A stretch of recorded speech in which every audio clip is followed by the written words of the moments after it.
Judges 7. Early in the morning, Jerubbaal, that is Gideon, and all his men camped at the spring of Orod.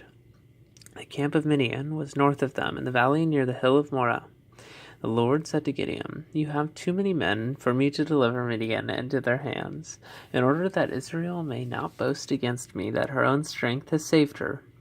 Announce now to the people, anyone who trembles with fear may turn back and leave Mount Gilead." So 22,000 men left, while 10,000 remained. But the Lord said to Gideon, There are still too many men. Take them down to the water, and I will sift them for you there. If I say, This one shall go with you, he shall go. But if I say, This one shall not go with you, he shall not go. So Gideon took the men down to the water. There the Lord told him, Separate those who lap the water with their tongues like a dog from those who kneel down to drink. 300 men lapped with their hands to their mouths. All the rest got down on their knees to drink. The Lord said to Gideon, With the 300 men that lapped, I will save you and give the Midianites into your hands. Let all the other men go, each to his own place. So Gideon sent the rest of the Israelites to their tents, but kept the 300 who took over provisions and trumpets of the others. And now the camp of Midian lay below him in the valley. During the night, the Lord said to Gideon, Get up, go down against the camp, because I am going to give it into your hands. If you are afraid to attack, go down to the camp with your servant Purah, and listen to what they are saying. Afterward, you will be encouraged to attack the camp. So he and Purah, his servant, went down to the outpost of the camp.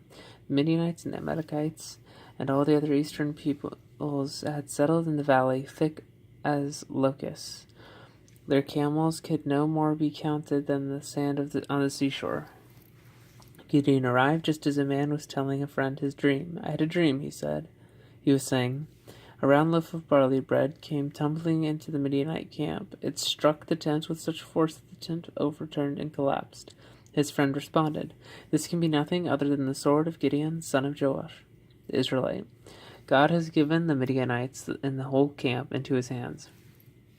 When Gideon heard the dream and its interpretation, he worshipped God. He returned to the camp of Israel and called out, Get up! The Lord has given the Midianite camp into your hands. Dividing the 300 men into 3 companies, he placed trumpets and empty jars in the hands of all of them, with torches inside. Watch me, he told them. Follow my lead. When I get to the edge of the camp, do exactly as I do.